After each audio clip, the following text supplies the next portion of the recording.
Good morning, Toby Johnson. I'm Harpreet, and it's First Things First period on Thursday, May 14th, 2020. That means it's time for First Things First on TJTV. I'm Sienna. Students, make sure to take attendance for all of your classes today by going to Google Classroom and filling out the attendance form that your teacher assigned to you. Be sure to fill these attendance forms out before noon. If you haven't already signed into Google Classroom, do that ASAP. Google Classroom is a way to communicate with your teachers and look at your assignments. Also, always remember to frequently check Student View for updates from your teachers or the administrators. We have some book recommendations for you. In The Fifth Wave by Rick Yancey, there are a series of alien attacks on the planet. Cassie is separated from her family and must reunite with her brother Sam. Another great book is Starflight by Melissa Landers. In this sci-fi, Solara is just looking for a fresh start on another planet, but ends up on quite an adventure. You can read these books on the Libby app or Audible. Make sure to check them out. Happy National Decency Day. National Decency Day is celebrated on May 14th of every year to celebrate basic standards that every American deserves. Decency should be involved in your everyday life, in both the person's actions or during conversations. Decency is all about active listening, having a better understanding, and having compassion towards another person. By raising awareness of having decency, we can encourage others to make it a standard in curriculum plans or in every day. To observe National Decency Day, be mindful of other people and listen to when someone is talking. Be sure to appreciate another point of view. Since we have been stuck at home, it's really easy to get bored. If you are bored at home, you can play games with your family, such as board games, card games, or simple games like tag or hide and seek.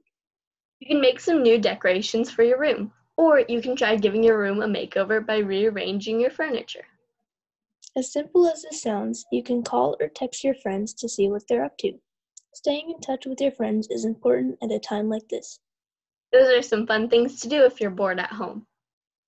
Speaking of fun, why not treat yourself with some delicious peanut butter cookies to celebrate the end of this week? Let's go to Celine to learn how to make these delicious treats. Hey Jaguar, Celine here, and this is how you make peanut butter cookies. You will need brown and white sugar, butter, peanut butter, 1 egg, flour, baking powder and baking soda, and salt. Take half a cup of brown sugar, half a cup of white sugar, 1 stick of softened butter, and cream it together until light and fluffy.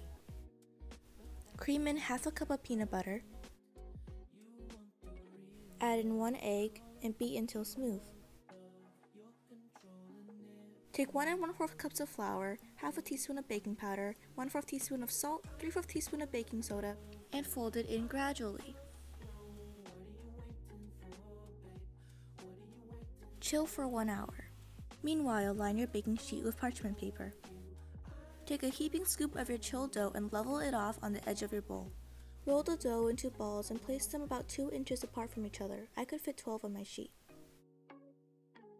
Next, take a fork and mark this crisscross pattern on your cookie dough.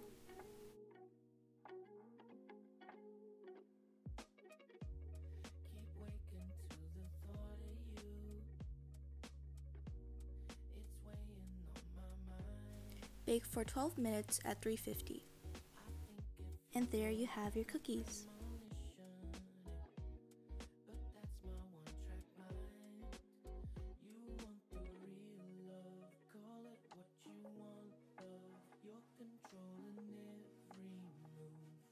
Thanks, Celine. Make sure to create these yummy cookies.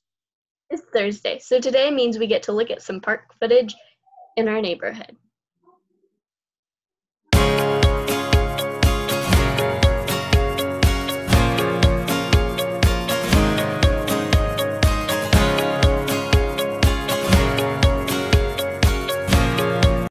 Let's look at Kunsting Park for this week's park footage.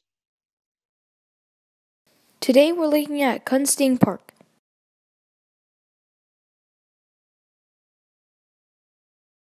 As you can see, the park is still closed. Stay home and stay safe, everyone. Thanks, Matthew, for going out of your way to take a look at the parks in your neighborhood. Remember to stay inside and wash your hands during this time.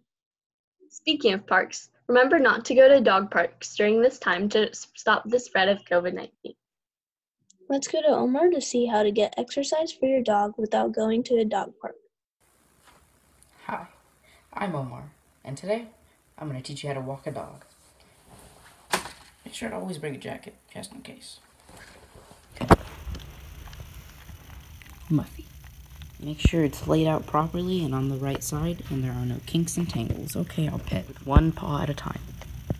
Come on. If you have the one I have, it should look like this. Make sure it's just right and not tight. Let's go get the leash. Come on. Now, clip the leash onto the collar.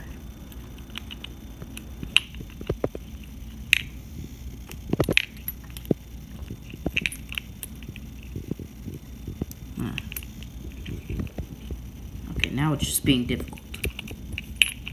Yeah, you get the point. So make sure it's safe enough to walk on. It's not hot. And check the asphalt too. We're good. Come on. Let's go do a lap. Or a couple. Come on.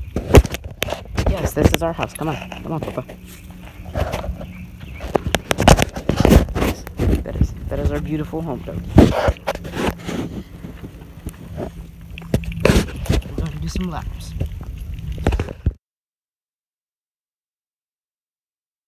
That, ladies and gentlemen, is how to walk your dog. Thanks, Omar. Remember to wear a mask while walking your dog. Since we're currently in the COVID-19 pandemic, let's test your knowledge of the virus. Question 1. Out of the people infected by COVID-19, how many of them develop mild or moderate symptoms? Is it 20%, 40%, or 80%? We will give you 5 seconds to answer this question.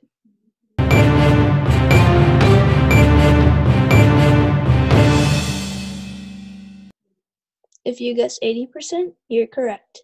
An investigation by the World Health Organization found that about 80% of confirmed patients tend to have the common symptoms of COVID-19. Common symptoms of COVID-19 include a mild form of pneumonia or an inflammation in your lungs which can cause it hard to breathe. Other symptoms include a fever, dry cough, fatigue, phlegm, a sore throat, and a headache. If you have these symptoms, stay inside to protect others and stop the spread. Call the hospital in advance, and if these symptoms get worse, be sure to go to the hospital. Question 2. What is the best distance to be apart from someone during this time? Is the correct answer 1 foot, 3 feet, or 6 feet? We will give you 5 more seconds to answer this question.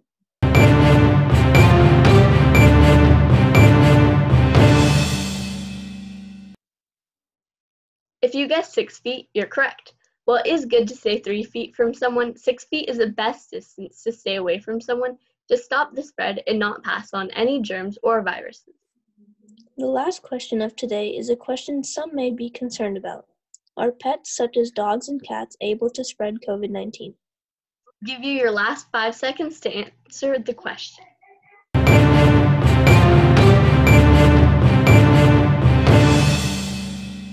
If you chose the answer no, you're correct. There have been cases where pets have been tested positive for COVID-19, but there has been no evidence that dogs or cats could spread the virus to a human. And that wraps up for today's show. Tune in tomorrow for more stories and information on First Things First on TJTV. I'm Harpreet, and thanks for watching. MCNS, stay safe and healthy.